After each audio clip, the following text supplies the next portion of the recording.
Malam Bapak Ibu semua. Malam ini kita berkumpul kembali di kelas aktif melayani. Materi yang akan dibahas hari ini adalah mentalitas pelayanan. Sebelum kita mulai kelas ini, mari kita berdoa. Bapa di sorga, kami bersyukur malam ini kami diberi kesempatan untuk berkumpul kembali mengikuti kelas aktif melayani. Berkati hambamu, Bapak Pendeta Bambang Hari Wahyudi, yang akan mengajarkan materi malam ini. Kiranya apa yang beliau ajarkan dapat kami mengerti dan pahami dengan baik. Terima kasih Bapak, kami buka kelas ini hanya di dalam nama Tuhan kami Yesus Kristus. Kami buka kelas ini. Amin. Selanjutnya, materi akan disampaikan oleh Pak Bambang.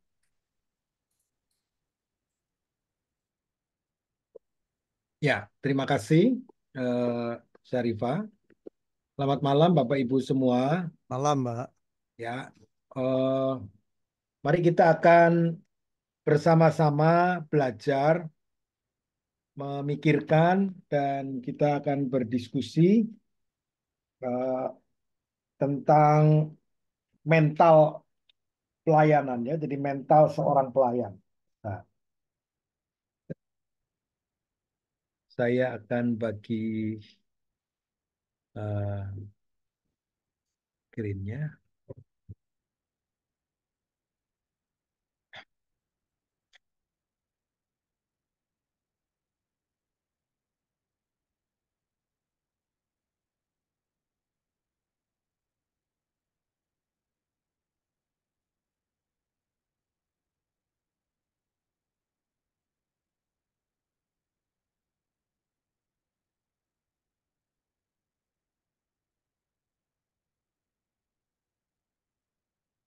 Ya, baik. Ya, suara saya terdengar jelas ya. Jelas, Pak. Baik. Eh, kita mencoba memikirkan tentang mentalitas pelayan.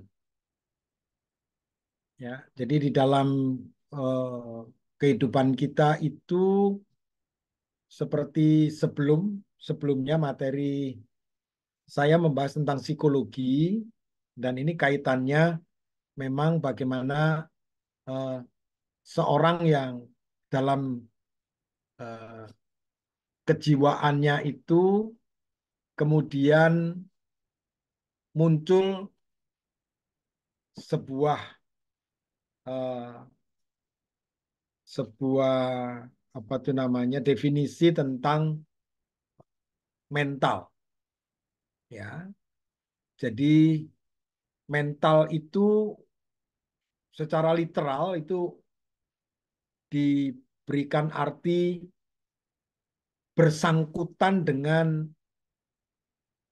kondisi batin ya, watak manusia ya yang memang bukan bukan bersifat eh, apa raga yang kelihatan badan eh, atau energi tenaga ya. Jadi bersangkut paut dengan hal-hal yang batiniah atau watak manusia. Nah, kemudian mental berarti ya batin dan watak sehingga mentalitas berarti keadaan dan aktivitas jiwa. Ya, sebuah keadaan dan aktivitas apa yang muncul kemudian ya dari jiwa itu, ya, dari batin itu. Kemudian cara berpikir dan berperasaan gitu.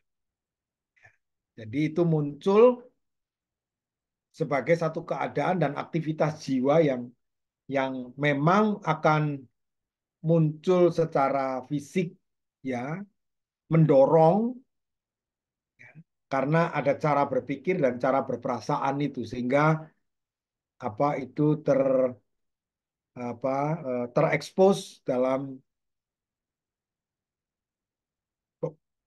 orang berbicara, orang bersikap dan lain sebagainya nanti munculnya di sana. Nah, memang diharapkan eh, mentalitas yang sehat, ya, mentalitas yang yang tepat, ya, mentalitas yang tepat sesuai dengan sebenarnya panggilan atau identitas dari seorang pelayan.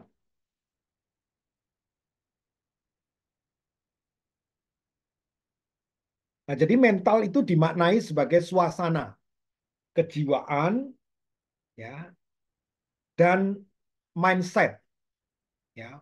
Jadi bagaimana orang itu punya pola pikir, ya, atau sekelompok orang itu punya pola pikir. Nah, kemudian suasana itulah yang menunjukkan mentalitasnya.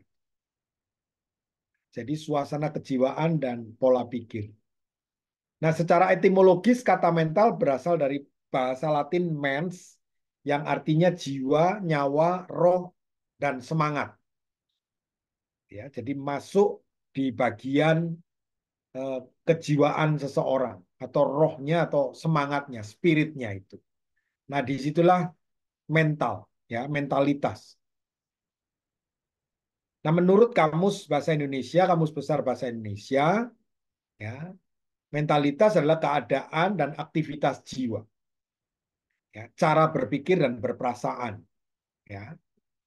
Lalu menurut psikologi dictionary, mentalitas adalah kualitas kemampuan akademik, ya, kemampuan secara akademik atau kognitif seseorang, ya. Tadi kembali kepada cara berpikir, pola pikir, ya. Mentalitas adalah istilah yang merujuk pada cara berpikir dan kemampuan kognitif seseorang.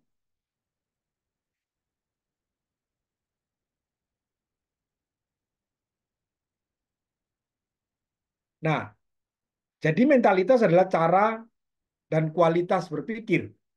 Ya, bagaimana dia cara berpikir, lalu kualitas tingkat, ya, mutu berpikirnya,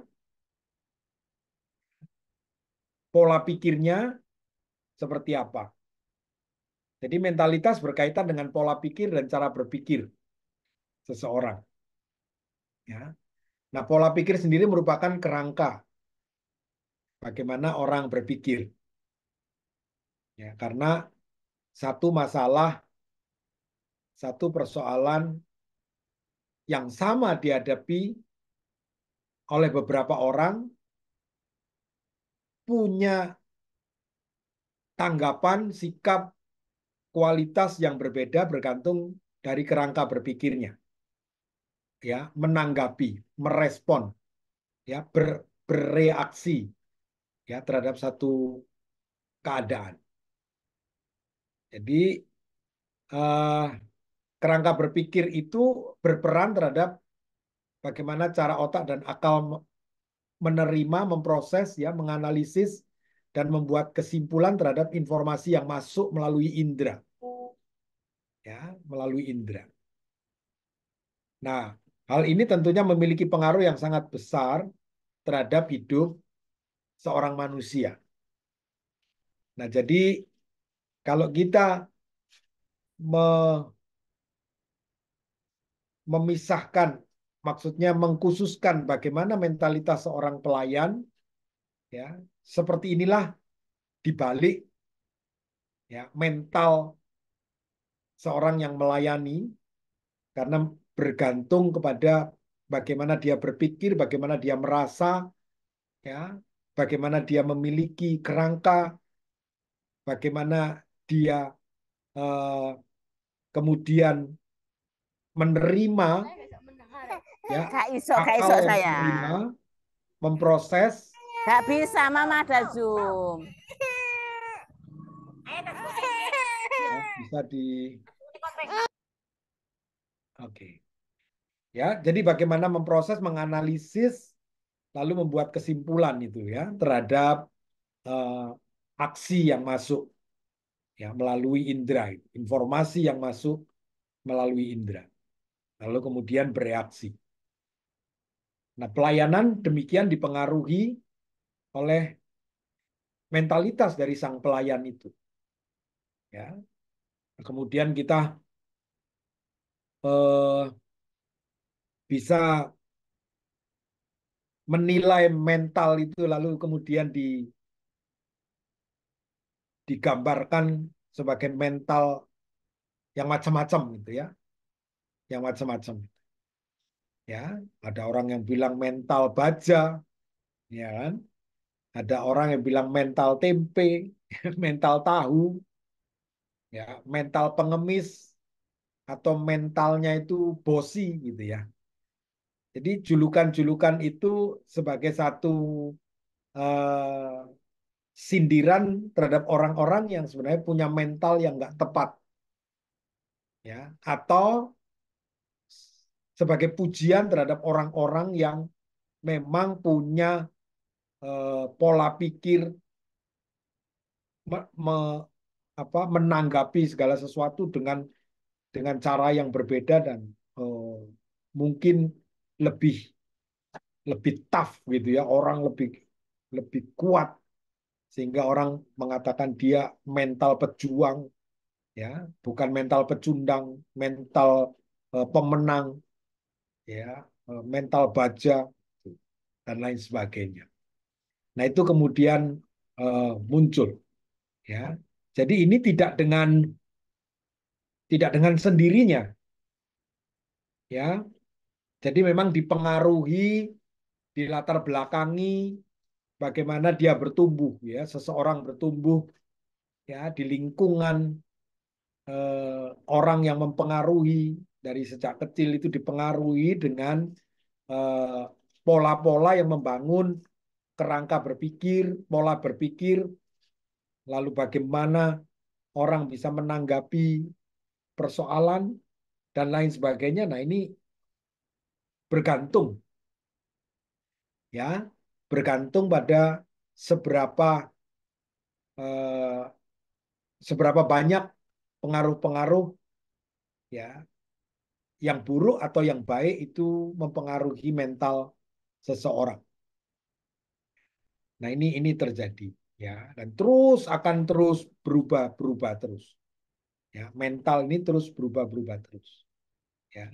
Termasuk bagaimana nanti eh, eh, firman Tuhan, ya, kemudian eh, hal-hal yang positif dari pelayanan itu kemudian bisa mengubah pola pikir, merubah kerangka berpikir, ya.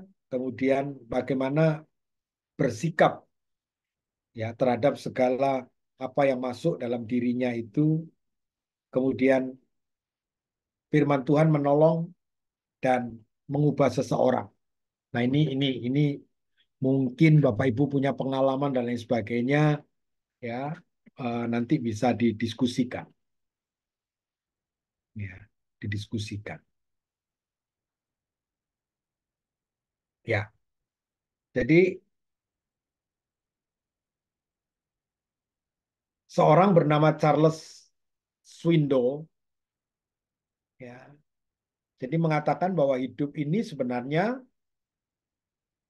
10% dari apa yang terjadi, ya, 10% dari apa yang terjadi itu, tetapi yang 90%-nya itu sebenarnya bagaimana kita ini menanggapinya.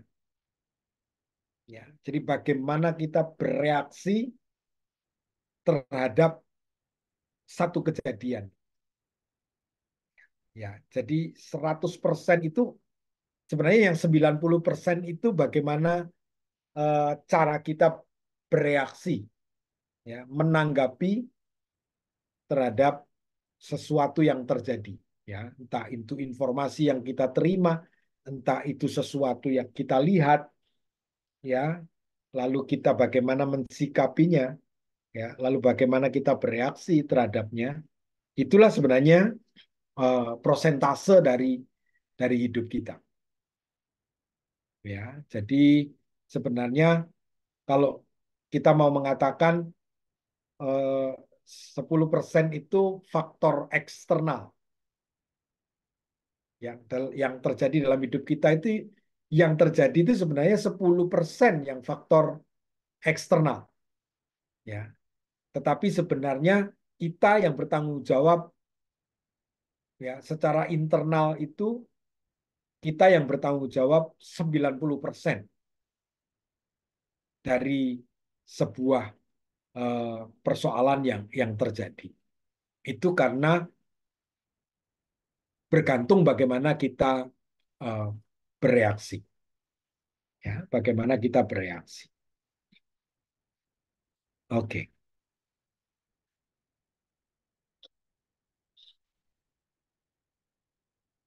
Nah, bagaimanakah sebenarnya konsep pelayanan? Ya, bagaimana konsep pelayanan? Oke, memang pelayanan kembali kepada bagaimana panggilan Tuhan itu. Ya.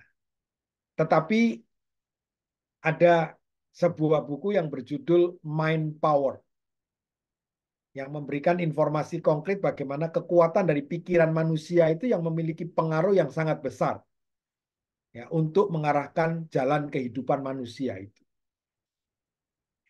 Nah, kembali lagi bagaimana eh, eh, pola pikir, kerangka berpikir itu lebih banyak dipengaruhi oleh apa?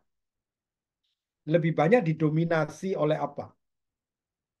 Ya.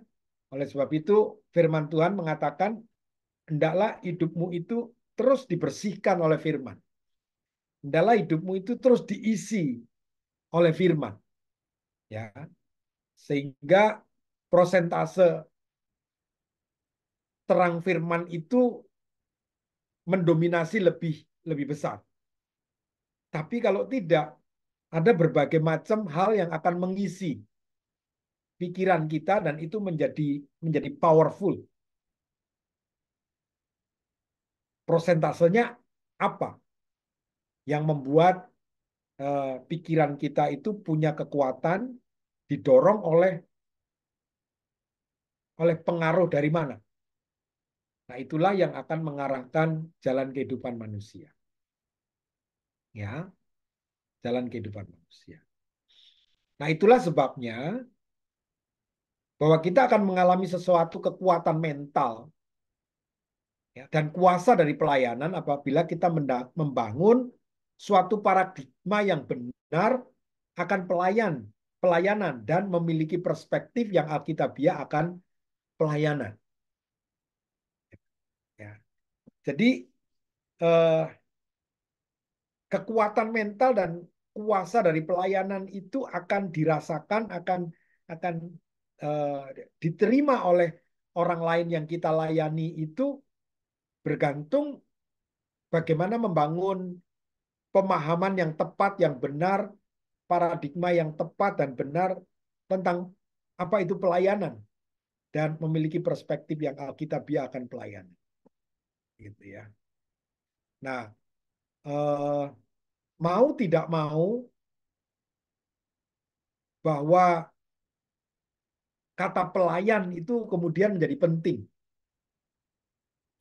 Ya, membangun paradigma tentang mental sebagai seorang pelayan ya yang alkitabiah itulah sebenarnya yang banyak diabaikan orang ya, banyak diabaikan orang.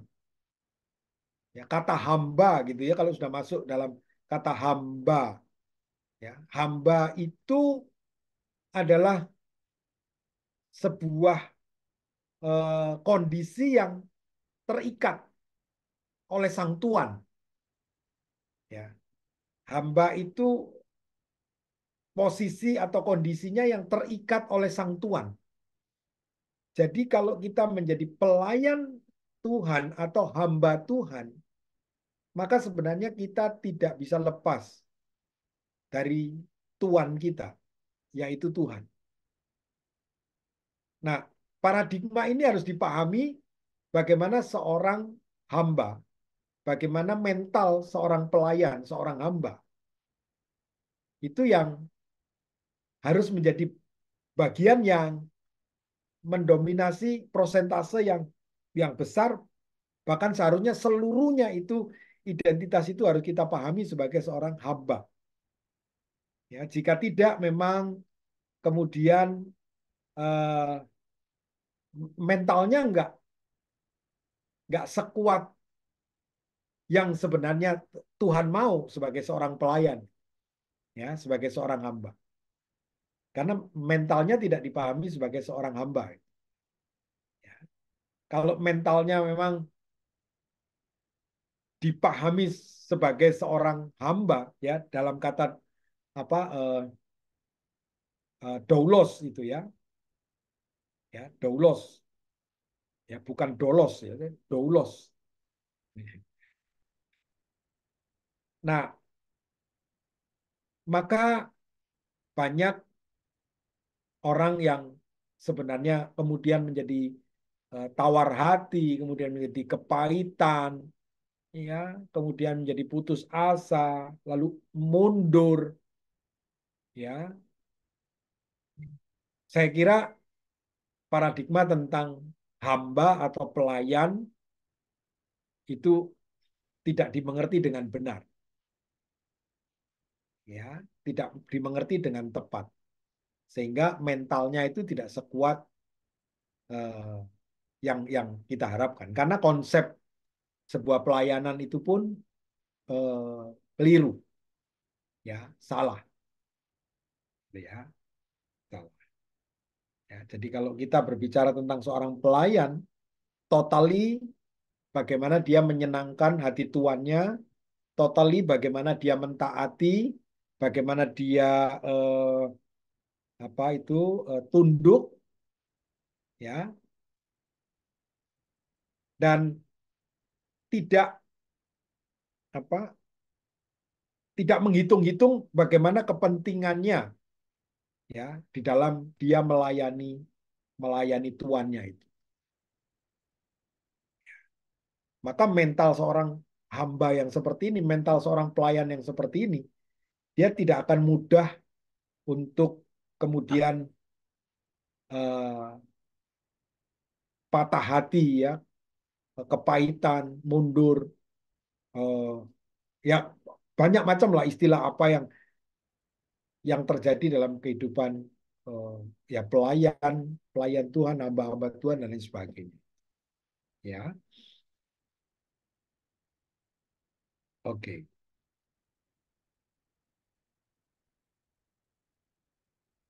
Ya. Nah, jadi perspektif Alkitab akan pelayanan adalah kehidupan. Ya, atau dapat dikatakan bahwa kehidupan adalah pelayanan.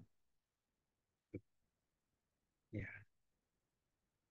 Jadi pelayanan itu tidak bisa dipisahkan dalam kehidupan ini, tidak bisa di apa itu namanya eh, eh, tidak bisa dipisah-pisah gitu. Kapan kehidupan kita melayani, kapan kita tidak melayani begitu.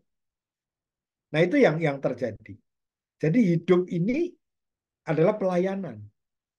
Kenapa? Karena kita dipanggil untuk menjadi seorang pelayan. Kita adalah pelayan karena kita sudah dibeli dengan harga yang mahal supaya apa? Supaya kita melayani dia. Nah, ini sebenarnya perspektif yang benar itu.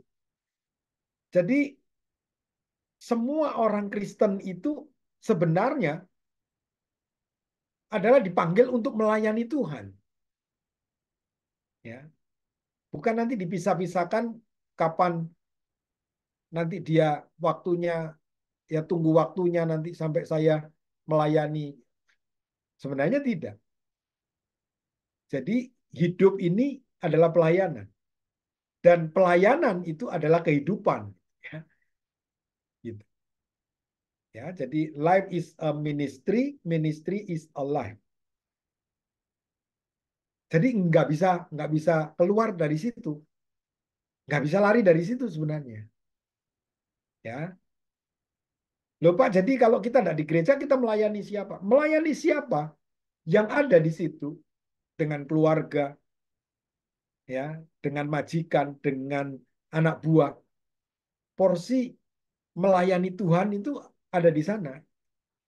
Ya, bukan nanti kalau kita mimpin pujian, bukan nanti kita jadi singer, bukan nanti kita khotbah, main musik atau di gereja aktivitas agamawi ya. Itu yang namanya pelayanan hanya di situ. Tidak. Ternyata seluruh kehidupan kita adalah pelayanan. Dan pelayanan itu sebenarnya menjadi sebuah paradigma bahwa itulah hidup kita. Gitu. Ya. Nah, menyadari akan keberadaan manusia baru dari kehidupan Rasul Paulus, ia mengatakan, ya dalam Galatia pasal 2 ayat 20, namun aku hidup tetapi bukan aku sendiri yang hidup, melainkan Kristus yang hidup di dalam aku, dan hidupku yang kuhidupi sekarang di dalam daging adalah hidup oleh iman dalam Anak Allah yang telah mengasihi aku dan menyerahkan dirinya untuk aku. Jadi Paulus itu kemudian mengambil satu pengertian, kesimpulan dalam hidupnya, karena Kristus itu menyerahkan dirinya untuk aku, maka aku menyerahkan diriku untuk Kristus. Gitu. Sudah tidak ada yang lain. Maka dia mengatakan, yang aku hidupi sekarang ini bukan hidupku lagi, ya, tapi hidup oleh iman dalam Anak Allah, hidup untuk Kristus. Ya, sebab itu dia katakan hidup hidup adalah Kristus. Nah, dengan kata lain, Paulus sementara menegaskan bahwa kehidupannya ada hanya untuk melayani Kristus. Dan ia menemukan realitas kehidupan yang sebenarnya ada pada saat dia melayani Yesus Kristus. Ya. Jadi realitas kehidupan yang sebenarnya itu dia rasakan, ya, dia merasa bahwa inilah hidup itu, yaitu pada saat melayani Yesus Kristus. Karena kita dipanggil untuk hidup yang demikian. Ya. Nah, mungkin sampai di sini dulu ya. Kalau memang mau ditanggapi dan mau berdiskusi, saya serahkan kepada Syarifah. Silakan. Ini ada Bapak Ibu yang sudah malang melintang pelayanan, bisa berdiskusi. Ya, baik. Silakan Syarifah. Untuk Bapak Ibu yang mau bertanya, silahkan kami buka diskusi, tanya jawab. Putri tadi mau tanya apa ya tadi di chat ya? Ada pertanyaan di chat. Iya, Pak. Mental menurut KBBI tadi apa bisa ditampilkan ulang? Oh, ya, ya, nanti. Ya, oke. Ya, nanti kita akan perlihatkan sebentar ya. Silakan, mungkin ada dari yang lain.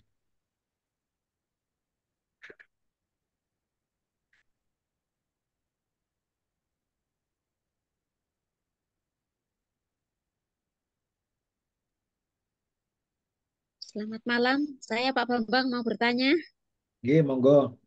Ibu Sriatin. tentang Silakan, Bu. mental, ya.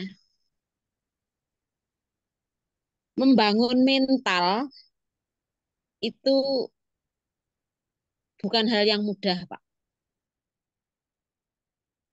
Karena bagaimanapun juga setiap orang itu dengan latar belakang masing-masing itu akan disadari atau tidak itu akan membentuk mental mereka. Ya, kemudian bagaimana cara membangun mental supaya bisa tangguh, bisa memiliki mental baja, bukan mental tempe, mental tahu, mental mie atau mental pengemis atau bosi. Itu bagaimana Pak cara membangun mental supaya sesuai dengan apa yang dikehendaki oleh Tuhan. Terima kasih.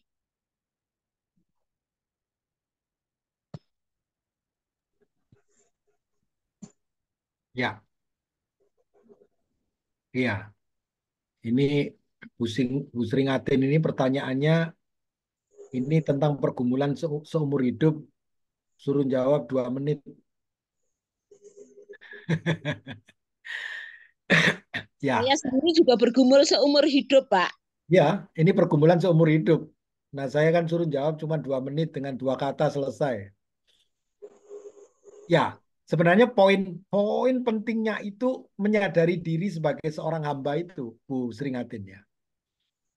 Eh, jika kita menyadari identitas menghidupi, menggumuli kehidupan sebagai seorang hamba, maka sebenarnya disitulah kemudian eh, kita akan menerima kuasa dari pelayanan, lalu mental itu kemudian eh, ya akan menjadi tangguh karena apa? Karena seorang pelayan itu ya paradigmanya, konsepnya, kerangka berpikirnya itu kan berbeda.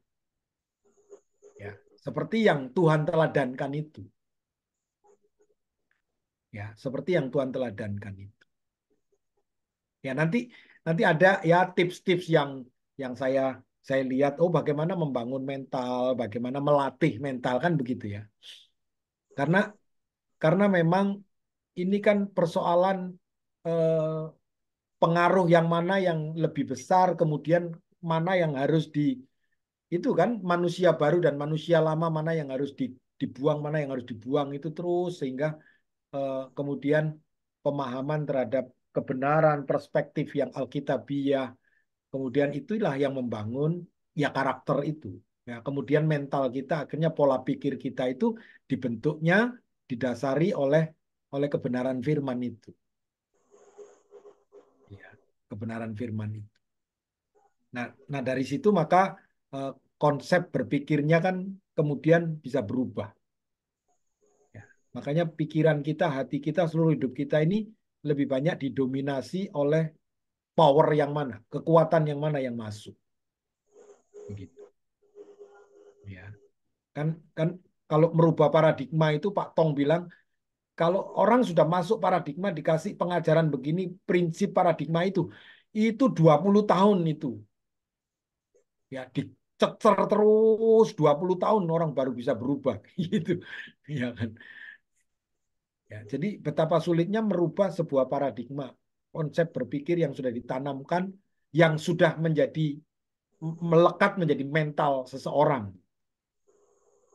Ya, gitu. Ya, kalau orang mental pengemis gitu ya, diajak kerja, diajak eh, sesuatu yang lebih terhormat dalam arti gitu ya, dia akan balik karena apa? Lebih menikmati. Ya, saya pernah mendengar kesaksian, ya kesaksian. Itu seorang seorang narapidana itu ya, seorang narapidana. Itu kalau dia cari duit di luar penjara dengan di dalam penjara itu lebih banyak di dalam penjara dapat duitnya. Ya, ini ini ditanyai sama polisi, kamu kalau di luar kerja dapat duit berapa? Paling banyak ya antara 4 juta sampai 5 juta. Tapi kalau di dalam penjara berapa duit yang kamu dapat dari dalam situ? Bisa 9 juta, 10 juta gitu. Ya. Jadi orang ini maunya pengennya di dalam penjara aja terus. Ya. Kenapa? Karena dapat duitnya 2 kali lipat. Nah, mental-mental seperti ini kan susah, ya. Karena yang dia pikirkan keuntungan lebih besar di dalam penjara. Ya, itu itu polisi yang bawa, polisi yang tanya dengan seorang remaja atau pemuda, ya, ya begitu. Nah, macam-macam lah, ya, macam-macam gitu. Ya. Oke. Nah, kalau konsep pelayanan, perspektif pelayanan pun salah, itu dibangun, ditarik, digeser mentalitasnya sudah di situ, ya susah. Ya.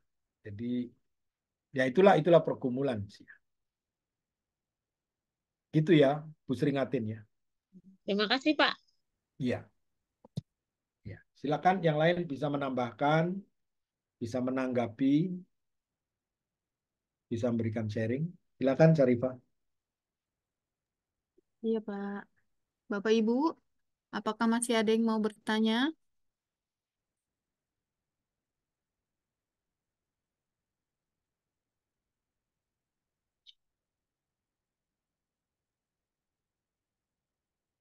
Sepertinya belum ada, Pak.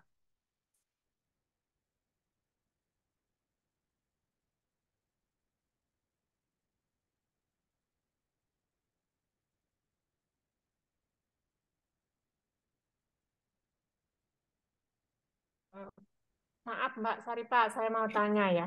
Oh iya, Bu. Heeh, Bu Rumiatun. Eh, ini Pak, tentang di Alkitab ya Pak ya. Saya bacakan di Matius 26. Ini juga berkisah tentang pelayanan ya. Ayat 10 dulu ya. Tetapi Yesus mengetahui pikiran mereka lalu berkata, "Mengapa kamu menyusahkan perempuan ini?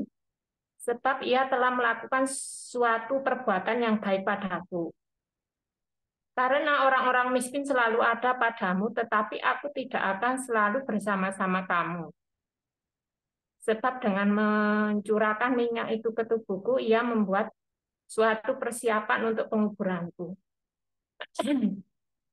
Ini kurangnya aku kurang begitu paham ya Pak.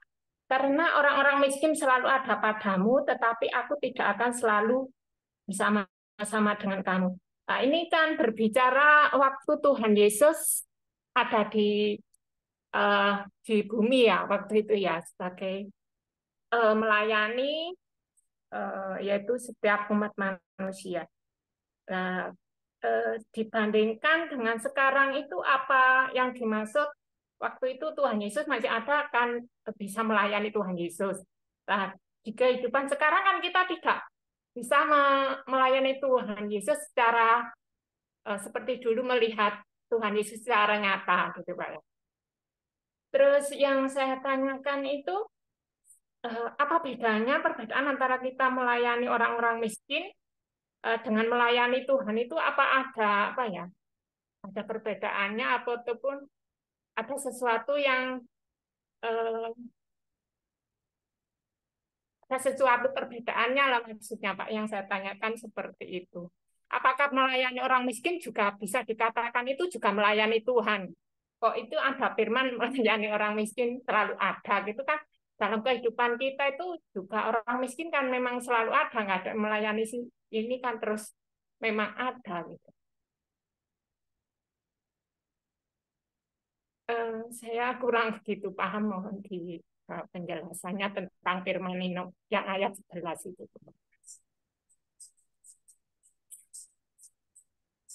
Mungkin di Alkitab lain. Iya, itu kan peristiwa terjadi eh, pada saat ada orang yang di, dibilang sama Tuhan pada waktu aku telanjang engkau tidak memberikan aku pakaian, pada waktu aku lapar engkau tidak memberikan aku makanan gitu ya.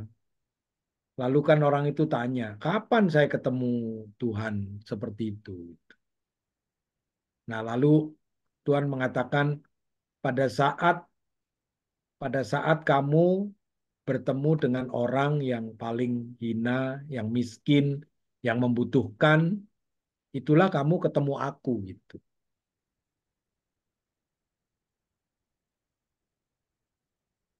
Nah, itu yang menunjukkan bahwa bagaimana kita bisa melayani Tuhan gitu. Yaitu pada saat kita melayani orang-orang yang memang memerlukan, yang membutuhkan. Itu sama dengan melayani Tuhan kan gitu, Ibu. Ya kan? Jadi melayani Tuhan itu tidak mungkin kita langsung langsung lakukan untuk Tuhan gitu kan. Ya kan? Tetapi pada saat eh, kita melakukan untuk orang yang membutuhkan, itulah kamu melakukannya untuk aku. Ya. Di Matius 25 itu, Bu. Matius 25 itu. Ayat 36 atau 43 ayat Iya, teko ayat terus saya boleh gak? 43 ya. Bu Rumiatun ada Alkitab? Ada, Matius berapa, Pak? Matius 25, 43. 43 ya. Kita bacakan ya.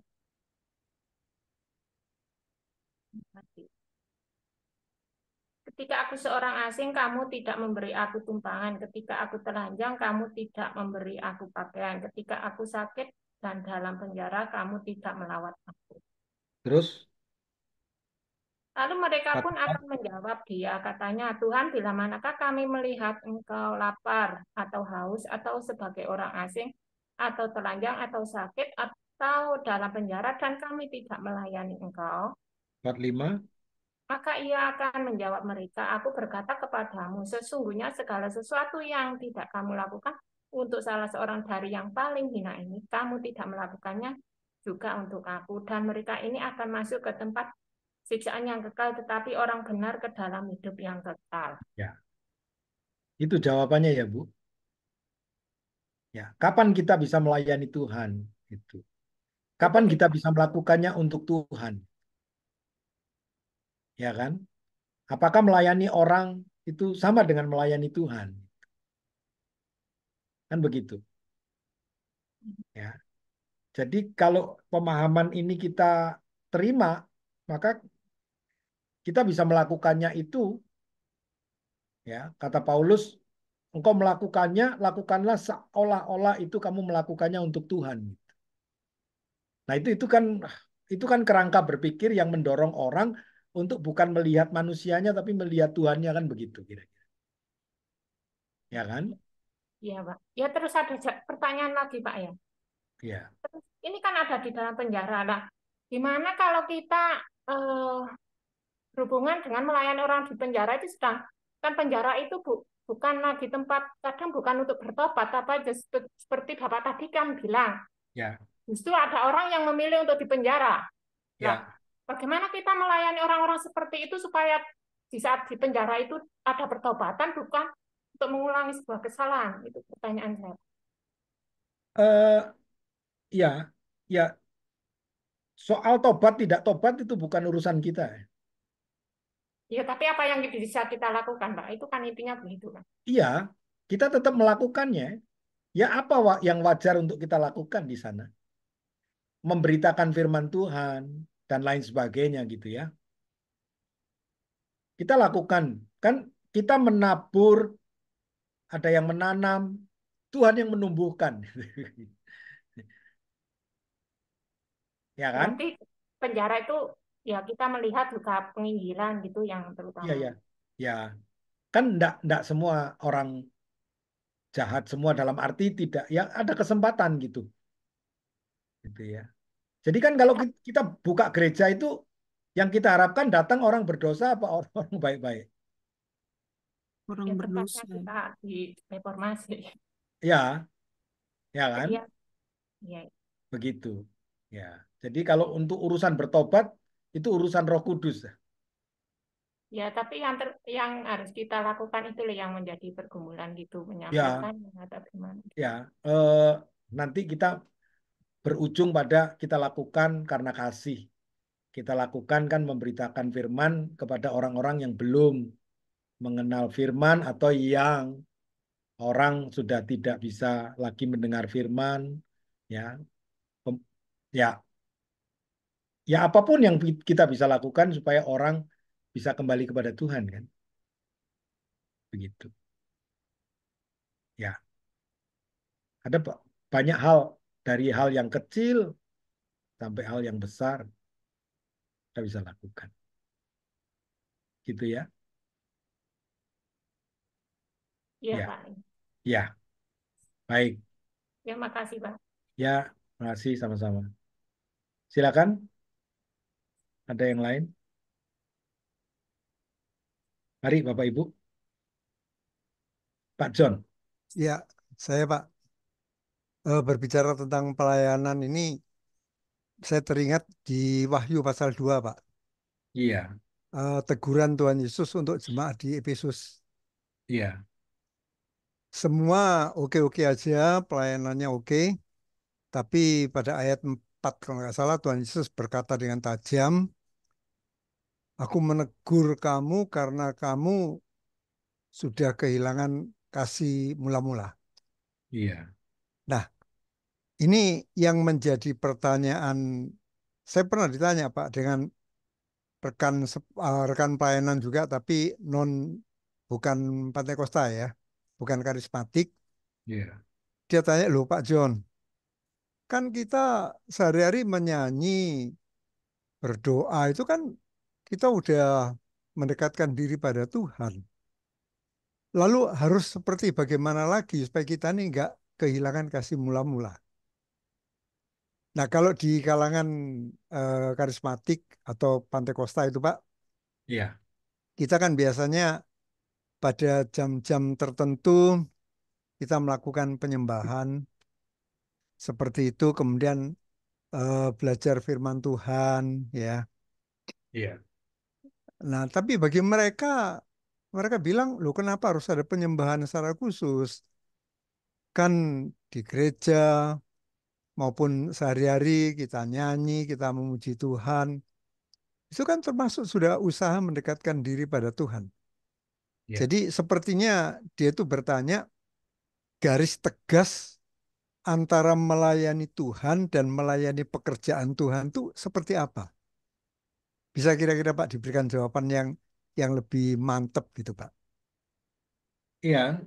Saya saya kira ini ini ini pertanyaan yang sebenarnya ti- artinya gini, kapan kita melayani Tuhan, kapan kita melayani pekerjaan Tuhan, begitu pertanyaannya. Ya, Iya, itu Pak John. iya betul Pak. Iya. Nah, sebenarnya apapun yang kita lakukan itu kan, itu harusnya kita lakukan untuk Tuhan. Itu kan Paulus kan mengatakan gitu ya. Entah kamu makan, entah kamu minum, entah kamu melakukan apa saja, lakukanlah itu untuk Tuhan. Kan gitu kan, untuk kemuliaan Tuhan. Nah, itu yang ya apalagi melakukan eh, tadi itu. Gini, apakah orang yang menyanyi di mimbar WL itu dia melakukannya untuk Tuhan, melayani Tuhan? Itu kan Tuhan yang tahu, Tuhan yang menilai kan Pak John. Ya, Ya kan? Nah, sementara mengunjungi orang di penjara, lalu merawat seperti Mother Teresa itu. Mother Teresa tidak khotbah di Kalkuta. Mother Teresa tidak melakukan mujizat penyembuhan apa. Dia tidak lakukan itu. Yang dia lakukan, dia peluk orang-orang kusta, dia rawat sakitnya mereka. Jadi yang mana yang melayani Tuhan gitu. Kan gitu kan? ya, ya. Ya, jadi sebenarnya nilainya kan bukan kita yang berhak menilai apakah ini. Tapi kan kita yang punya relasi dengan Tuhan. Ya kan? Kita tidak bisa mengadjust seseorang, ya, karena itu hati itu Tuhan yang melihat gitu, ya kan? Hati yang melihat seperti itu. Jadi, Jadi ya, kira-kira teguran Tuhan Yesus untuk jemaat di Efesus itu mungkin ada unsur apa mencuri kemuliaan Tuhan. Dia melakukan pelayanan itu dengan giat, dengan gigih, dengan serius. Tapi sepertinya motivasinya ini bukan tertuju untuk kemuliaan Tuhan, tapi mungkin untuk ketenaran diri sendiri atau ketenaran kelompok sendiri atau bagaimana kira-kira gitu Pak ya. iya. Jadi bisa macam-macam tuh Pak ya. Bentuknya bisa macam-macam tuh. Bisa Ya, memang fokusnya kemudian untuk apa-apa dan lain sebagainya gitu. oke. Ya, terima kasih Pak Bambang. Iya, iya, ya, masih. Ya, silakan Bapak Ibu ada yang mau menambahkan diskusi silakan. Baik, Pak Endro. Saya mau tanya Pak Bambang. Iya, Pak, Ya silakan. Pak, dalam dunia pelayanan, memang satu saat kita sangat berapi-api, bersemangat. Tapi kadangkala kita ini juga tidak luput dari mental kita down, seperti uh, kita punya, meskipun kan misalnya pendeta, pekerja, pelayan Tuhan kan juga ada masalah di keluarga, pribadi dan sebagainya.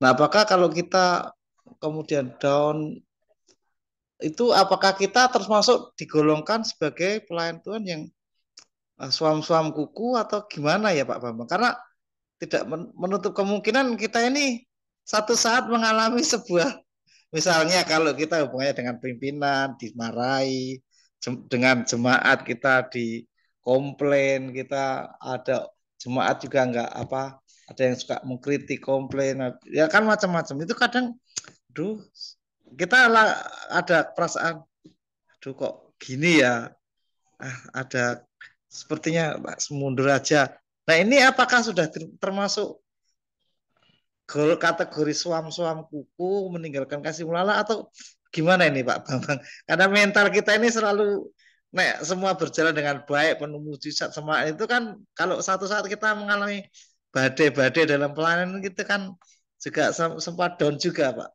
Gimana ini Pak Bambang menurut Pak Pak Endro pendeta ya? ya bukan pendeta tapi kerja di gereja Pak. Oh gitu. Oh, maksudnya full timer ya?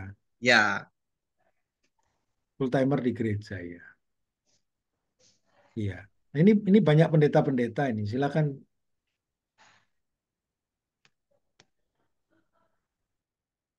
Rasanya kudu motong aja gitu ya Pak ya. ya satu saat kan apa namanya, ya kita kan tidak setiap waktu, tapi dalam titik-titik tertentu itu ada kadang burnout, misalnya pelayanan nggak bertumbuh-bertumbuh atau masalah-masalah itu kan muncul kayak spirit situasi-situasi seperti itu. Iya. Pak di gereja mana Pak ya? Ini kan pertanyaan untuk umum ya Pak, bukan. Bukan, maksudnya Pak pelayanan di gereja mana ya? Saya di Mojokerto di Tulungagung. Bukan, maksudnya gerejanya apa Pak? Pantai Kosta ya? Iya, Ah itu. Maksud saya pengen tahu kalau Pantai Kosta kan tinggal nyanyi aja Pak. Api Pantai Kosta ku punya, ku biarkan menyala itu. langsung semangat ya Pak. Iya dong, ya. Jadi api Pantai Kosta itu, api Roh Kudus itu terus menyala gitu. Ya, ya begitulah Pak dinamika Pak. Ya, gitu. Dinamikanya mesti begitu. Ya, jadi sekali lagi, sekali lagi, eh, memang mental mental hamba itu, ya, mental seorang pelayan itu kita harus tahu dulu, kita punya dulu. Sehingga ada orang-orang yang sebenarnya melayani di gereja menjadi hamba Tuhan, menjadi pelayan Tuhan, itu tidak kena tersinggung. Sedikit saja tersinggung, sedikit saja. Ini bukan hamba, mana ada hamba tersinggung, kan begitu, Pak? Itu kan pergumulan kita tuh, Pak. Ya kan? Gitu. Ya. Jadi ya dalam arti kata ya, kalau seorang yang sedikit-sedikit tersinggung, sedikit-sedikit tersinggung, ya sudah repot, Pak. Nanti jemaat ngomong gini tersinggung, ini ngomong gini tersinggung. Kan kita mesti menilai dengan baik. Ya, kita ini jadi hamba begitulah, Pak. Hamba itu kan gedibal tuh, Pak, keset tuh, Pak. Ya kan? Gitu. Jadi nggak ada masalah. Nah, itu memang secara mudah berpikirnya begitu, Pak. Ya toh. Tapi memang kalau perspektif hamba, perspektif pelayan itu pengertiannya tidak melekat pada kita sering punya masalah yang sebenarnya bukan masalah tuh, Pak. Ya, sebenarnya bukan masalah. Jadi yang repot ini begini, Pak. Apakah masalah itu benar-benar masalah? Ya kan? Kadang-kadang ada orang, Pak, saya ini punya masalah. Dilihat-lihat ternyata bukan masalah. Gitu. Kemudian menjadi masalah. Gitu. Nah, itu kan masalah, Pak. Kan gitu ya. Nah, jadi kita kalau kalau sudah memang mentalnya hamba dilatih terus gitu. Ya, di semua sisi itu burnout, up and down, di semua. Bapak bekerja dimanapun, nggak usah di gereja dimanapun begitu. Oh, sama istri saja bisa burnout kok. Ya enggak? Ya toh? Coba bapak-bapak sama ibu-ibu ini. Kalau tanya sama Tuhan, Tuhan boleh ditukar enggak? Kan ditukar. Ya kan? Gitu. Nah, sebenarnya bukan 10% itu yang dari luar, Pak. Tadi Pak masuk dari awal ya. Ya, ya. Ya, jadi Charles Swindoll itu mengingatkan kita, yang terjadi itu sebenarnya masalah itu 10% dari luar. Yang 90% bagaimana kita bereaksi terhadap masalah itu. Nah, itulah mental kita sebenarnya, Pak. Ya. Oh, saya ngomong gini, saya bukan orang yang kuat, Pak. Ya kan? Tapi kita harus menguatkan diri kita bahwa inilah yang harus kita pergumulkan setiap waktu gitu. Begitu sih, kita ini sama-sama belajar. Ya, saya bukan orang yang sudah selesai dengan persoalan itu. Enggak, Pak. Begitu. Ya, jadi itulah pergumulan kita. Jadi kalau itu bukan masalah, jangan jadikan masalah. Ya, yang betul-betul masalah baru kita pikirkan sebagai masalah. Nah, banyak orang itu bermasalah, mempermasalahkan yang sebenarnya bukan masalah. Itu kan konyol. Ya kan? Itu kan konyol. Ya, oke. Jadi hubungannya mental aja ya Pak ya, cara pandang kita gitu ya Pak ya. Ya sebenarnya bukan mental saja. Mental itu kan akibat kan. Mental itu kan akibat dari banyak hal, pola pikir, kerangka berpikir, ya mensikapi, bereaksi terhadap sesuatu. Ini kan terus kita didewasakan itu. Belajar untuk didewasakan. Ya. Nah, kalau dari jadi hamba Tuhan, gampang tersinggungan sampai sekarang 30 tahun jadi hamba Tuhan tetap tersinggungan. Ini sebenarnya dia jadi hamba Tuhan tapi nggak bertobat tuh, Pak. Kan bermasalah tuh. Bermasalah. Ya. Ya manusia nggak ada yang sempurna ya. Tapi kan pelan-pelan berubah loh, Pak. Ya kan? Ya. Oh, pendeta ini ngamuan. Ya memang dari dulu ngamuan. Ya tapi kan nggak boleh terus-menerus ngamuan gitu. Ya, begitulah. Ya, oke. Silakan saya kembalikan ke Sarifah. Ya, Bapak Ibu, apa masih ada yang mau ditanyakan? Ya, boleh saya menanggapi dan sharing. Ya, silahkan Bu. Seperti saya saat ini adalah saya sebagai pembantu ya.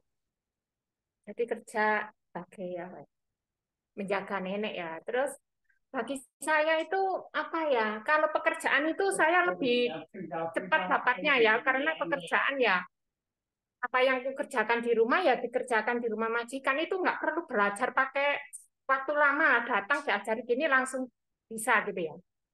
Tapi untuk belajar karakter saya sebagai pembantu itu memerlukan waktu yang lama. Benar itu saya rasakan. Jadi mungkin pekerjaan ya itu saja yang di rumah aku kerjakan, ya aku masak, ngepel, terus itu wis diajaran praktek ini langsung dapat ya. Majikan percaya. Tapi untuk belajar watak dan karakter, hormat, tunduk pada majikan itu saya di sini sudah lama ya. Tapi terus belajar ingin, kadang cuma itu di apa ya, dikatain ingin diam gak nyaut itu saja butuh waktu lama juga. Itu ya. Terus kadang itu apa ya, mau dikatain terus gak jawab, tapi cuma ingin gak, dalam hatiku gak ngatain itu saja butuh waktu lama. Padahal sudah gak ngomong, sudah wis sopan, tapi aku merasa oh iki bener sih tak lakoni wis gak ketok wis apik. Tapi nek jero atiku sih ono kadang itu masih apa ya? Seperti mengupak apa harus itu masih ada. Dia nggak tahu sebetulnya, tapi ini bagi saya itu juga pergumulan gitu. Jadi aku terus bergumul itu bukan hanya yang kelihatan majikan itu sudah memuji, sudah kamu luar biasa. Baik itu bagi saya untuk karena terus bertumbuh itu masih kurang. Karena ada di dalam hati itu kadang itu ada sesuatu tentang majikan saya masih ada kurang baik di dalam hatiku itu terus bergumul. Jadi kalau kita belajar tentang pekerjaan ini itu bagaimana merawat orang tua itu bagi saya mudah karena bisa dipelajari terus ada yang ngajarin langsung majikan percaya, tapi untuk setia untuk apa itu benar-benar menghormati majikan, watak dan karakter diubahkan itu benar-benar itu yang bikin saya juga susah gitu. Itu susah. Terus ketika tapi saya kerinduan saya itu mau belajar. Jadi mau belajar itu ya eh, yang kelihatan dulu ya, yang di dalam hati nggak bisa langsung belajar karena apa yang kita lakukan baru hati kita bisa bereskan. Kalau yang kita lakukan nggak benar, hati kita ya nggak beres lah gitu ya. Jadi apa yang kita lakukan dulu benar, terus hati kita akan diberesi dan terus bergumul. Pada akhirnya aku menjaga nenek ini justru ketika aku ingin menjadi orang sabar, majikan, menjaga anak nenek baik hati, Tuhan kasih saya nenek saya yang luar biasa gitu loh ya. Jadi kadang saya gini, ini berarti apa itu langsung ibarat sekolah langsung ujian kamu dapat gak menjaga orang seperti ini gitu ya.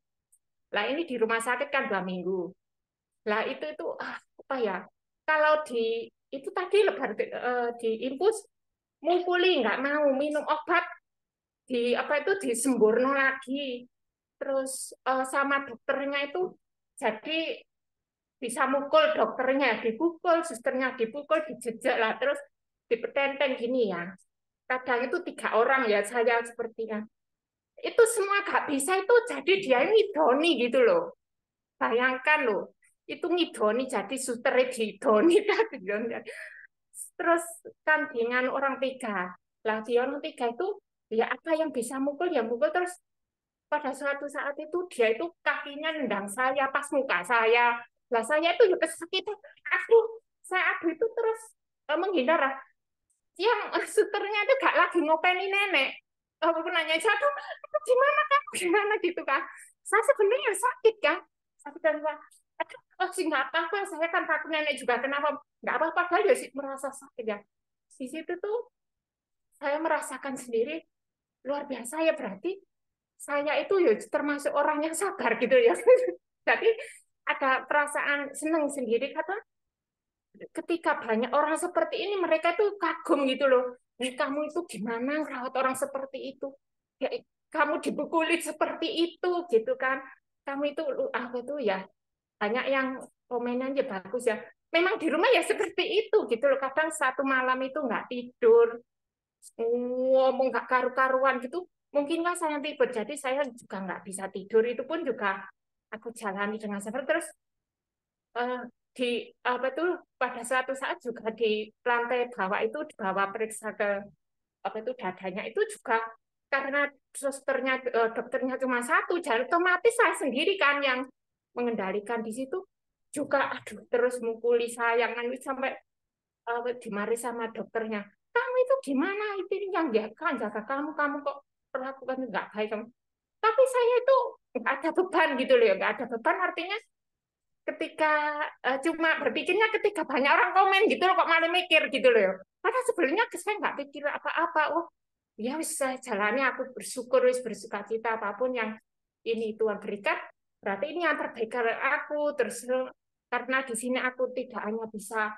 merawat nenek tapi bisa sekolah terus bisa ke gereja itu wis yang ini wis gak tak pikir no susah sing iki gitu ya tapi aku bisa menghadapi gitu tapi ketika ya seperti itu ketika banyak orang yang ngomong seperti itu terus saya tuh berpikir pada diri sendiri ya ini apakah karena proses Tuhan aku wis beres dengan diriku apakah ada sesuatu yang lain nggak bener ya aku wis gak merasa sakit juga nggak merasa jengkel nggak merasa marah itu juga saya tanya pada diri saya sendiri apakah karena ya saya berdoa sih karena saya sudah beres sama diriku sendiri jadi aku bisa menghadapi situasi keadaan apapun itu tapi kalau kadang sering kalau ada pertanyaan orang-orang seperti itu juga saya mikir apakah memang harus begitu gitu ya harus begitu maksudnya harus aku jadi marah yo singgung cukup ya Bu.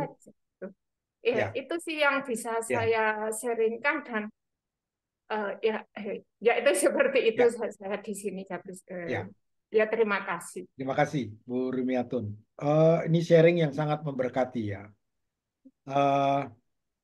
hidup ini kan soal hal-hal yang teknis itu mudah iya benar. Tadi Pak Endro diskusikan hal-hal yang teknis dalam pelayanan apa yang kita kerjakan itu mudah ya untuk melakukan ini itu tuh mudah secara teknis ya karena hal-hal yang bisa dipelajari.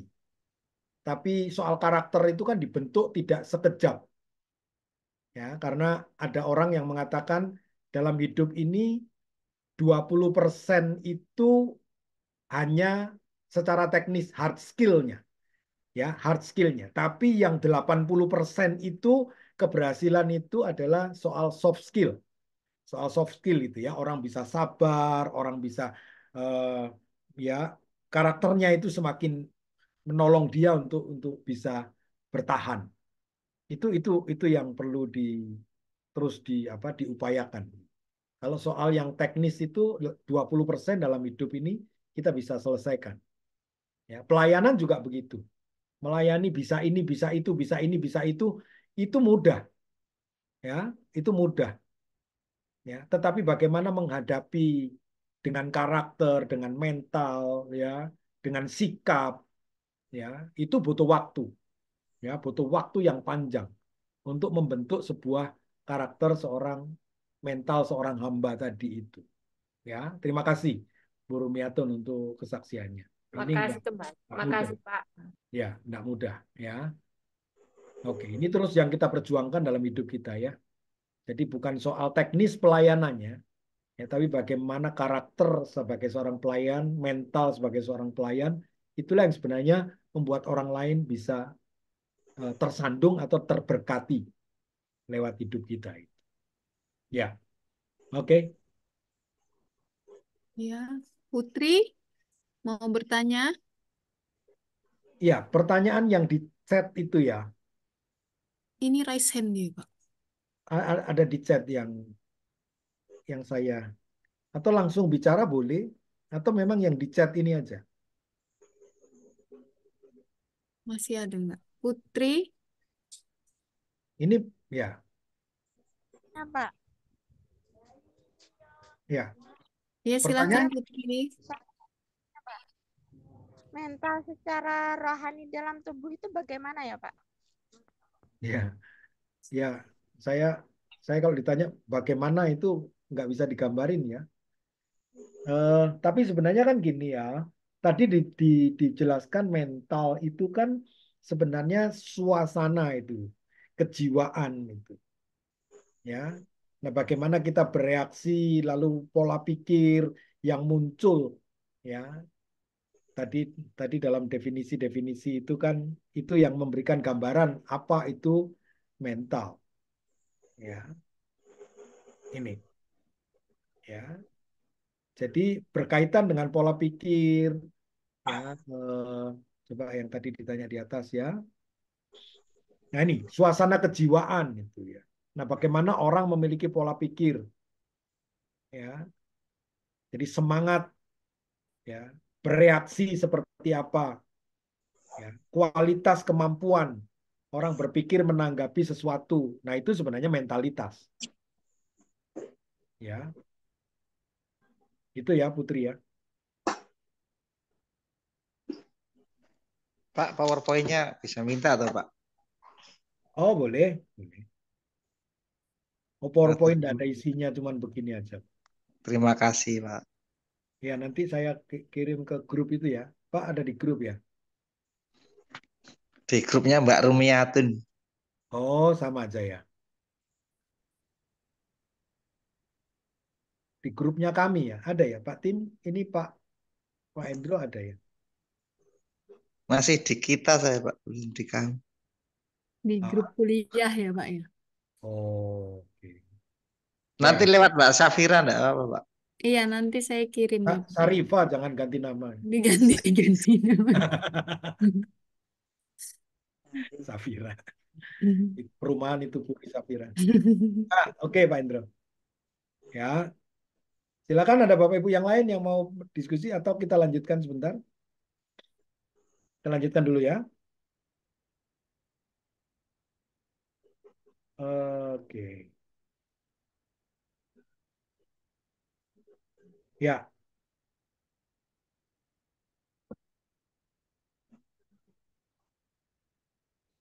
Kita lanjutkan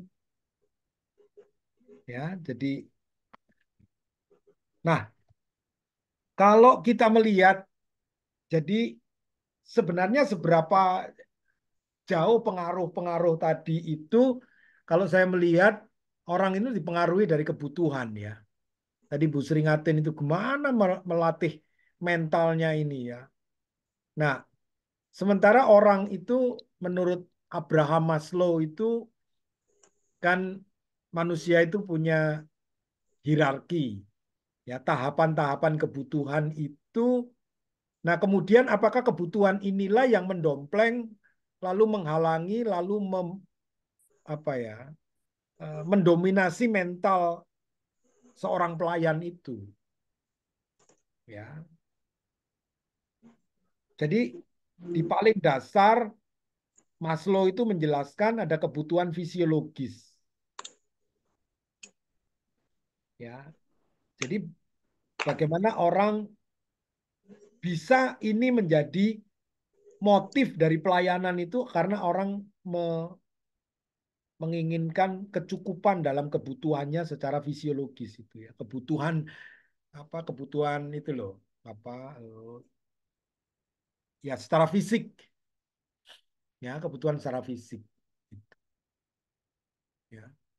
Kemudian kalau orang sudah terpenuhi secara fisik kebutuhannya itu, kemudian mereka mulai ya membangun kebutuhan rasa aman dan perlindungan gitu ya. Nah, jadi orang itu cari makan dulu ya. Bagaimana mencukupi kebutuhan hidupnya, makan ya. Kalau makan sudah terpenuhi, lalu orang bagaimana cari tempat yang aman, rumah ya, perlindungan yang lebih aman. Jadi pokoknya kebutuhan rasa aman dan perlindungan ini kemudian muncul. Ya, lalu hierarki berikutnya orang membutuhkan rasa cinta, memiliki dan dimiliki. Ya, setelah ini kebutuhan sudah cukup, orang masih tetap membutuhkan apa itu? Rasa harga diri, ya, self esteem. Ya, jadi orang butuh dihargai itu. Nah, yang puncaknya kalau orang sudah menerima semuanya, orang butuh yang namanya aktualisasi diri. Nah, saya berpikir bahwa di mana orang melayani itu ternyata sebenarnya pemenuhan kebutuhan-kebutuhan ini. Ya. Nah, inilah yang membuat mental seseorang itu tidak, perspektifnya tidak sesuai dengan apa yang Alkitab katakan. Karena sebenarnya mereka melakukan itu untuk mendapatkan penghargaan dirinya, supaya dihargai. Kalau tidak dihargai, udah, pelayanan bisa pindah tempat, pelayanan bisa macam-macam tuh. Karena penghargaan diri nggak dapat. Ya. Kalau sudah dapat ini pun orang ternyata pemenuhan bukan penghargaan, bukan dia di situ bukan butuh makan, dia bukan butuh rasa dimiliki dan memiliki, dihargai tidak, tapi mengaktualisasikan dirinya. Ya, mengaktualisasikan dirinya. Saya ini orang yang dihormati, saya ini orang yang bisa melakukan sesuatu, saya yang bisa eh, berguna, ya, saya orang yang berarti. Ya, maka di dalam gereja pun ini yang terjadi. Sebenarnya bukan melayani Tuhan. Ya, takutnya memang kebutuhan untuk mengaktualisasi dirinya kuat sekali. Sehingga kelihatannya memang pelayanannya luar biasa, tapi sebenarnya itu pemenuhan kebutuhan dari aktualisasi diri. Nah, inilah yang kemudian eh, bisa mengganggu, ya, bisa mengganggu. Kemudian mentalnya mental seperti ini. Mental apa ini? Ya, tergantung kebutuhannya. Maka mentalnya muncul seperti itu. Gitu ya. Ini bisa terjadi. Ya, menurut saya bisa terjadi. Ya, karena fakta kebutuhan-kebutuhan inilah yang kemudian mendominasi hati dan pikiran seseorang. Ya, kalau dia tidak berhati-hati, ya inilah yang menjadi berhala mereka. ya, menjadi Tuhan mereka, bukan Allah yang dilayani, tapi kebutuhan dirinya yang dilayani. Begitu ya. Oke. Lalu, nah, loh, kok macet? Bentar ya. Oke. Nah, coba kita lihat di dalam 2 Timotius itu ya. Satu contoh bagaimana seorang memiliki mental ya. Di dalam 2 Timotius pasal 2 ayat 2 sampai 4 dikatakan, apa yang telah engkau dengar daripadaku di depan banyak saksi, percayakanlah itu kepada orang-orang yang dapat dipercaya, yang juga cakap mengajar orang lain. Ikutlah menderita sebagai seorang prajurit yang baik dari Kristus Yesus. Seorang prajurit yang sedang berjuang tidak memusingkan dirinya dengan soal-soal penghidupannya, supaya dengan demikian ia berkenan kepada komandannya. Ya. Nah, ini mental seorang prajurit bagaimana dijelaskan secara sederhana ya, tapi mendalam, tajam oleh Paulus bagaimana mental seorang prajurit. Ya, prajurit itu tidak memusingkan dirinya, ya, tidak memusingkan dirinya. Kenapa? Karena dia sudah punya komitmen, ya, sudah punya komitmen. Bagaimana dia harus melakukan tugasnya, ya, yang ada hanya siap, ya, taat, submission, tunduk, ya. Soal benar apa salah itu urusan belakang kalau prajurit, ya kan?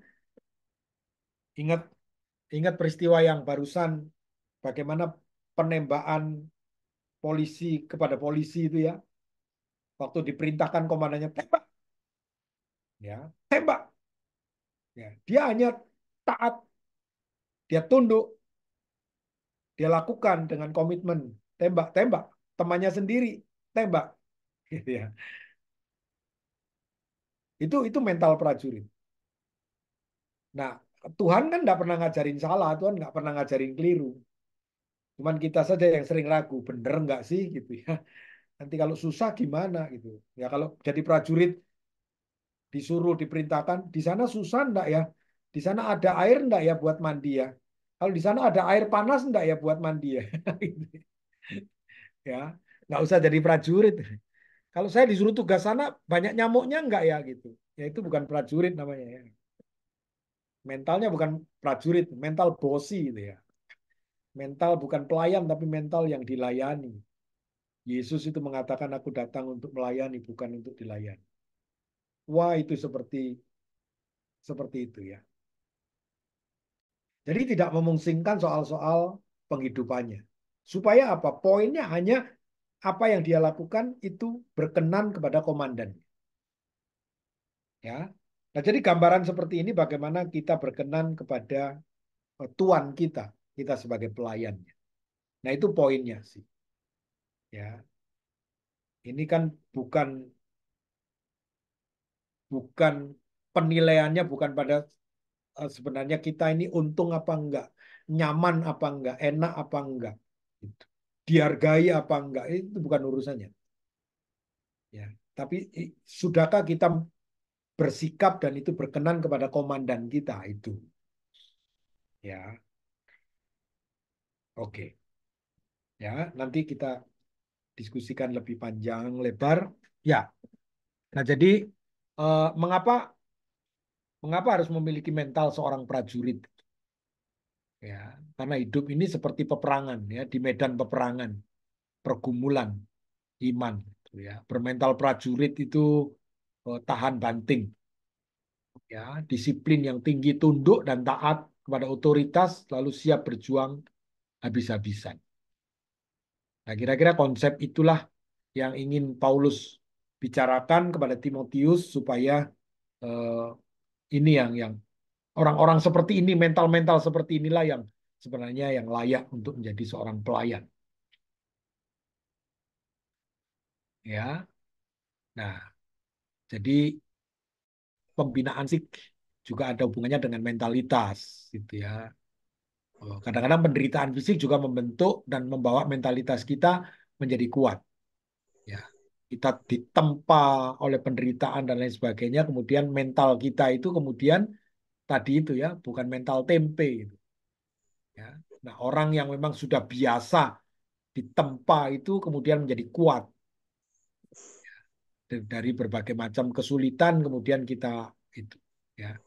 Tuhan itu dalam Pemazmur mengatakan Tuhan itu melatih tanganku untuk berperang, ya. Tuhan itu melatih tanganku untuk menarik busur tembaga, ya, supaya lenganku menjadi kuat.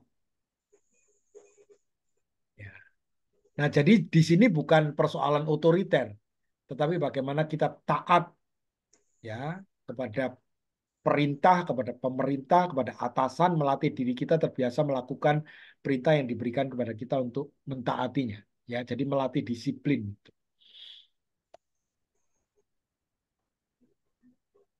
Oke, ya, saya kira ini kita lewati saja. Nah, bagian yang penting yang ditulis oleh Matius itu bagaimana kita belajar kepada Yesus.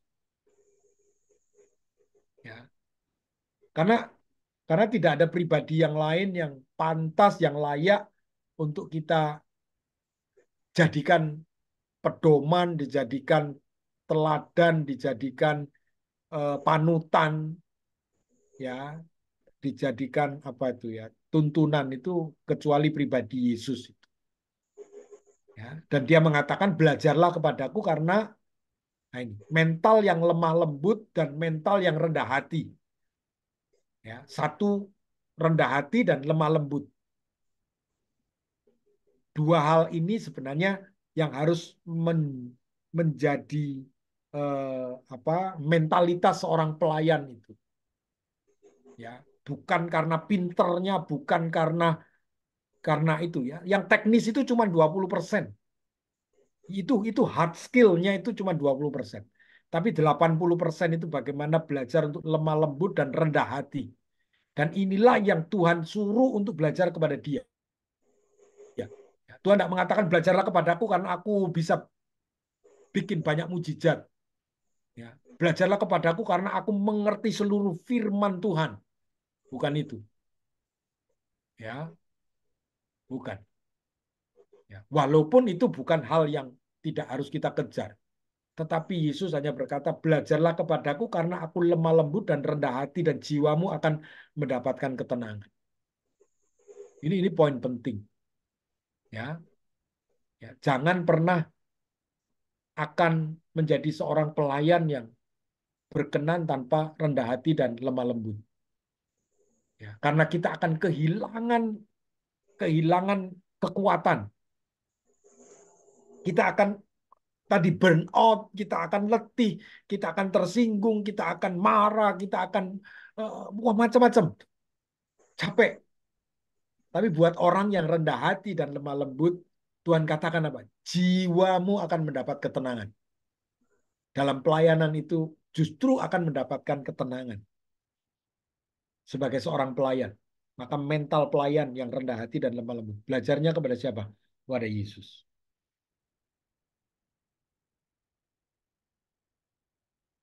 Ada dua quote dari seorang yang bernama Zig Ziglar. Ya. Jadi Anda adalah satu-satunya orang yang dapat menggunakan potensi Anda. Ya. Nah, ini adalah tanggung jawab yang luar biasa. Potensi itu kita yang tahu dan kita yang harus menggunakan. Lalu quote yang kedua, ya, bukan situasinya. Ini sama dengan tadi Charles Swindoll itu mengatakannya. Bukan situasinya, tetapi apakah kita bereaksi negatif atau merespon positif terhadap situasi yang penting. Respon kita positif apa negatif? Ya, jadi bukan soal situasinya, situasi sama. Ada situasi yang sama, ya, tapi ada dua orang yang merespon berbeda, hasilnya berbeda. Nah, ini yang perlu kita pikirkan tentang sebuah mentalitas.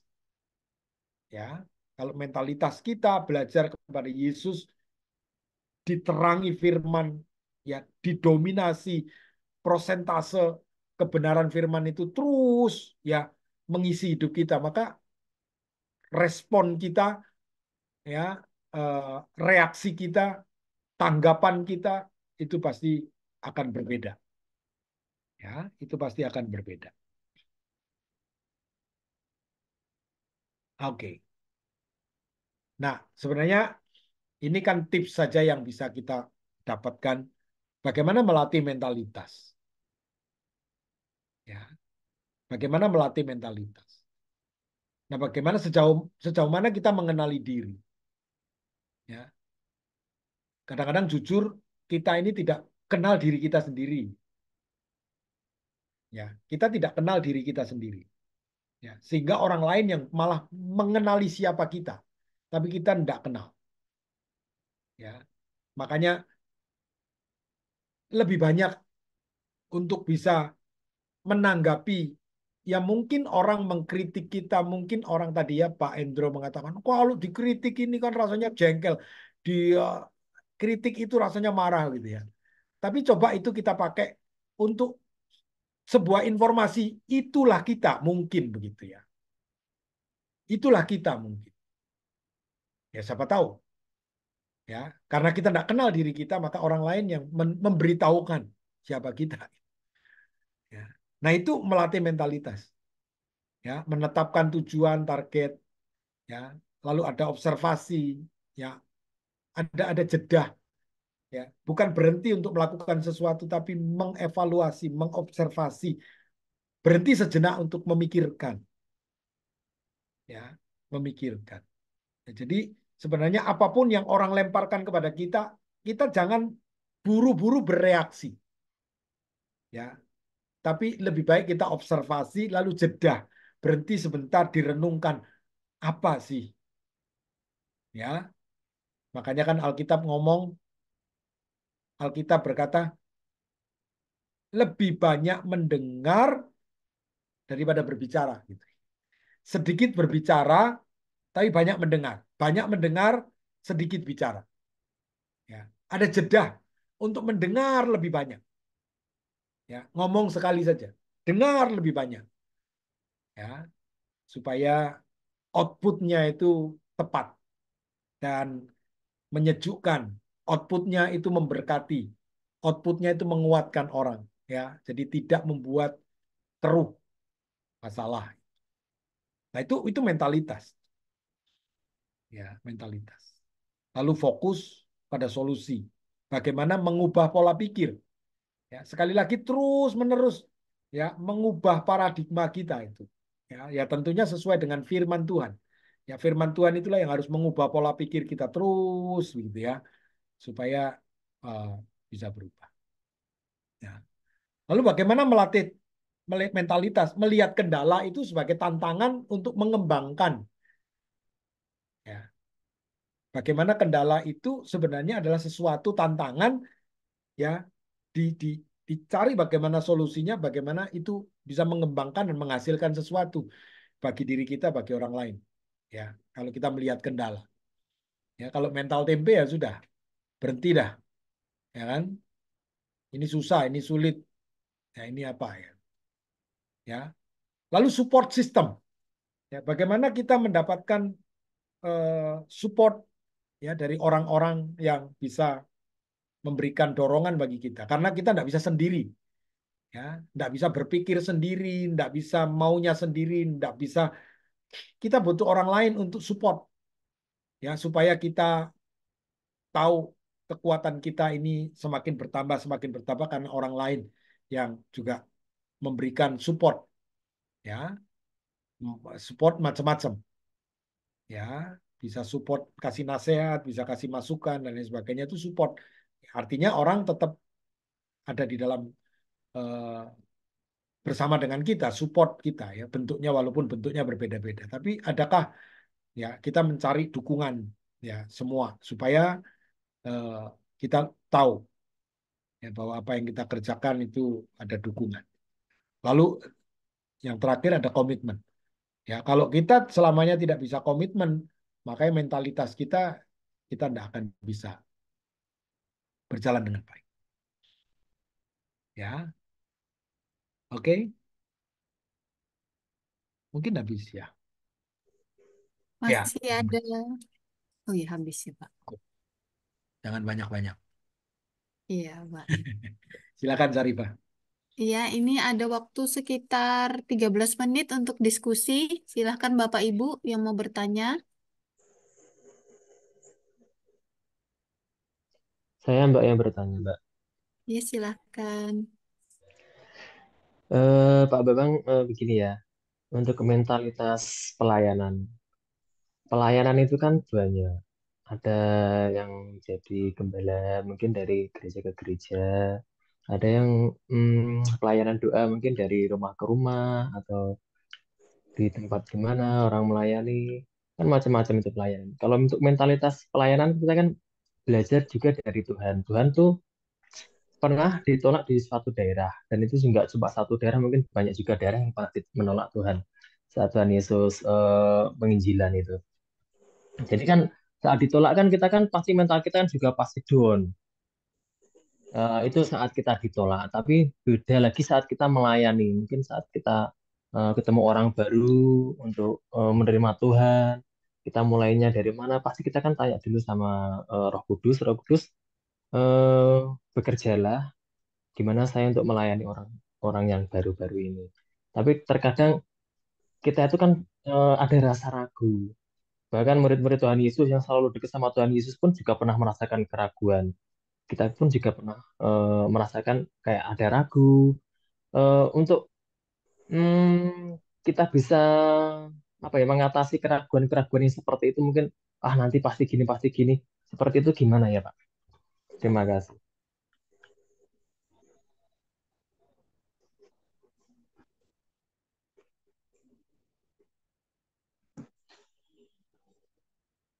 Ya, silakan Bapak Ibu yang punya pengalaman.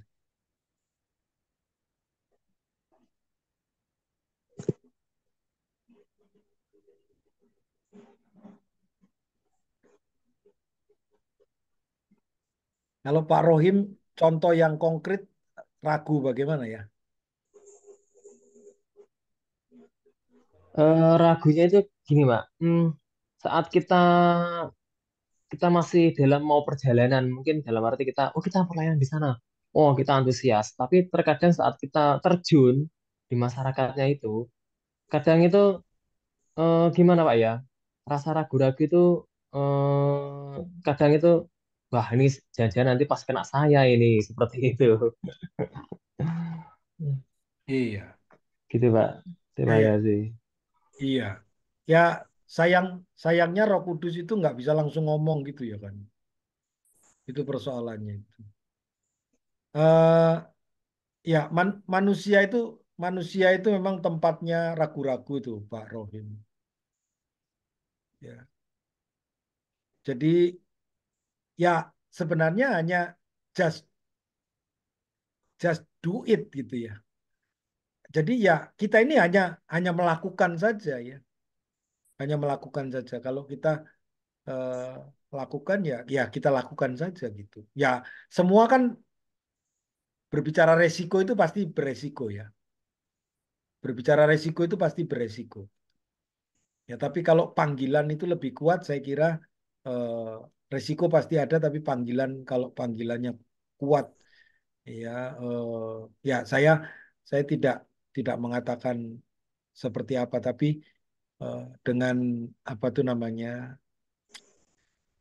tadi itu ya dengan apa apa itu berelasi ya dengan Roh Kudus itu kan kemudian Roh Kudus memberikan dorongan kekuatan gitu ya. Ya kalau memang ditolak dan lain sebagainya itu Yesus pun di dalam Alkitab berapa kali ditolak itu ya. Nah, Tuhan Yesus pernah ngomong gitu. Kalau kamu pergi, pernah ngomong sama murid-muridnya kan. Kalau kamu pergi, kamu ditolak ya tinggalkan rumah itu. Apa yang kamu lakukan tapi tidak diterima ya sudah tinggalkan saja gitu. Ya, jadi faktornya bisa macam-macam sih. Ya, faktornya bisa macam-macam. Ya, ya, tapi kan memang panggilan kita seperti apa ya? Kalau Pak Rohim itu dipanggil sebagai seorang yang memang menginjil, punya beban untuk menginjil dan lain sebagainya ya. Ya, belajar tentang konteksnya, belajar bagaimana masuk dalam satu konteks yang berbeda, ya hal-hal seperti itu. Kalau semuanya sudah dipikirkan lalu tetap satu risiko ya, memang risiko ya, seperti itu. Ya, silakan Pak Jem. Silakan Ya, Pak. baik. Terima kasih ya. Shalom. Selamat malam Pak Bambang serta semua. Saya ini sebetulnya pingin setiap Selasa itu ikut. Hanya memang hari Selasa ini ada pelayanan begitu. Jadi ya saya dengan istri itu saling berganti-gantian begitu ya. Sehingga malam ini saya bisa ikut begitu. Ya, saya senang dengan materinya karena itu bicara tentang mental pelayanan. Melayani itu kan banyak ya, begitu. Luaslah pengertiannya.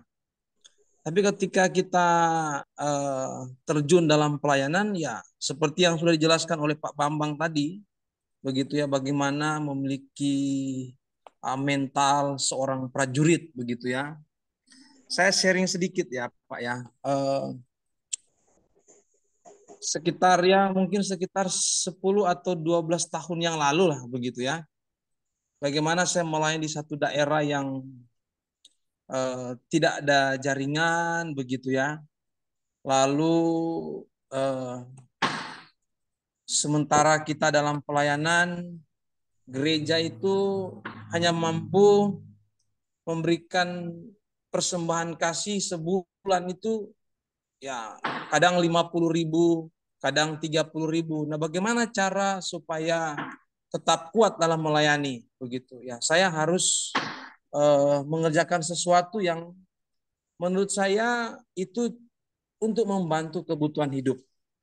Ya, puji Tuhan, masa-masa itu mampu dilewati, begitu ya, mampu dilewati dan bisa menjadi, menurut saya itu jadi pengalaman dan membentuk karakter saya di dalam melayani Tuhan, begitu ya.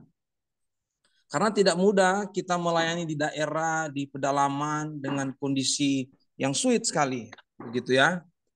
Jadi membentuk mentalitas hati hamba, mentalitas seorang prajurit Kristus, ya memang kita harus kata Pak Bambang tadi, ya dibanting begitu ya, dilatih begitu. Begitu. Ya puji Tuhan dengan proses hidup boleh dijalani. Bicara tentang drop down begitu ya, saya pernah mengalami begitu. Ya, ada tadi Pak Endro ceritanya bagaimana menghadapi.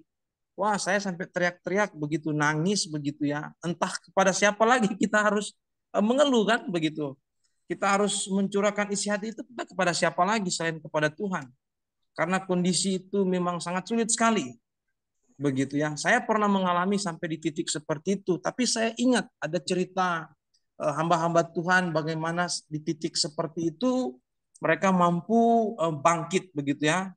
Bangkit melawan kondisi itu sehingga kondisi situasi yang ada waktu itu bukan membuat kita jauh dengan Tuhan, tapi justru membentuk kita melihat bahwa ternyata Tuhan tidak pernah membiarkan kita melayani, meninggalkan, membiarkan kita, enggak. Begitu ya. Nah, sama seperti Paulus juga kan, dia bicara kepada jemaat di Korintus, ikutilah teladanku katanya, ya kan? Begitu. Kita tahu teladan Paulus itu seperti apa dalam melayani sampai di akhir pelayanan apa yang dia alami begitu ya. Sehingga itu menjadi barometer bagi kita orang-orang yang melayani masa kini untuk tetap melihat bahwa pelayanan itu ada dalam kontrol Tuhan. Ya, saya 2 bulan barusan lewat ini, saya bicara kepada jemaat yang saya layani, saya bicara secara umum tapi praktis tentang kitab Filipi. Begitu ya. Bagaimana Pak Paulus memberikan semangat begitu ya, memberikan nasihat kepada jemaat yang ada di Filipi. Walaupun kita tahu dia dalam penderitaan, di penjara begitu ya, tapi Paulus tetap semangat. Begitu. Tapi dalam penuh dengan penderitaan di penjara, ya dia tetap sukacita untuk melayani Tuhan. Begitu ya, melayani Tuhan. Jadi bicara tentang mental pelayanan, saya kira setiap kita yang sudah mengambil komitmen dalam melayani Tuhan, kita jangan melihat sesuatu yang baik-baik saja dulu. Ya. Jangan melihat wah pelayanan orang itu kok bagus begitu, enggak. Kita harus melihat sebuah pelayanan itu melihat sebuah pelayanan itu yang Tuhan percayakan kepada kita, bagaimana kita mampu melayani. Begitu ya. Puji Tuhan, saya masa-masa sulit itu yang saya katakan tadi ya, saya bisa melewati karena pertolongan kuasa Roh Kudus. Tanpa pertolongan Roh Kudus ya kita lemah, kita tidak berdaya ya. Bapak-bapak yang mungkin di grup yang di Zoom ini ya, mungkin kita belajar. Begitu. Ini saya sekedar membagi begitu, karena apa yang saya bagikan ini ternyata masih ada begitu banyak lagi teman-teman kami di pelayanan begitu ya, di daerah begitu ya, yang sulit begitu, tapi mereka masih tetap semangat untuk melayani Tuhan. Begitu ya. Saya belajar juga dari mereka, dan saya pikir dengan saling berbagi, saling bercerita, itu memberikan kita ini semangat untuk melayani. Begitu ya. Terima kasih Pak Bambang sudah mengajarkan tentang mental pelayanan. Terima Ya, kasih. luar biasa hari malam ini. Saya pikir sharing saya itu aja. Terima kasih. Tuhan berkati. Ya. Baik. Bapak Ibu, ini kita foto bersama dulu karena waktunya sudah habis. Setelah itu doa penutup, minta tolong Pak Jemri untuk tutup doa ya Pak ya. Ini minta tolong kameranya dibuka dulu, kita foto bersama.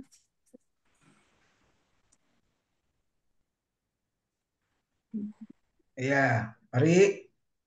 1, 2, 3. Ya, oke. Makasih. Ya, terima kasih. Oh, sudah. Sudah, Pak. Minta tolong Pak Jemri untuk tutup doa. Saya ya? Iya, Pak. Saya ya? Oke, Iya, benar, baik. Pak. Terima kasih ya. Baik, terima kasih. Ya, kita berdoa. Kami bersyukur kepadamu Tuhan, buat malam ini kami belajar lagi tentang apa itu mental pelayanan. Karena kami tahu tanpa kami belajar secara umum, maka kadang kami melayani mungkin tidak bertanggung jawab. Tapi kami belajar bagaimana melayani penuh dengan kasih dalam Tuhan.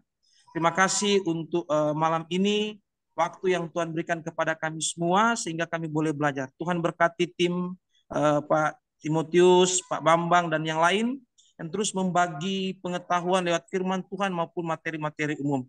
Berkati terus supaya kami terus bertumbuh dan lebih banyak lagi yang kami dapatkan. Terima kasih supaya dengan materi-materi seperti ini mengajarkan kami untuk melayani Tuhan lebih lagi, sehingga nama Tuhan terus dipermuliakan. Terima kasih, kami bersyukur di dalam nama Tuhan Yesus. Amin.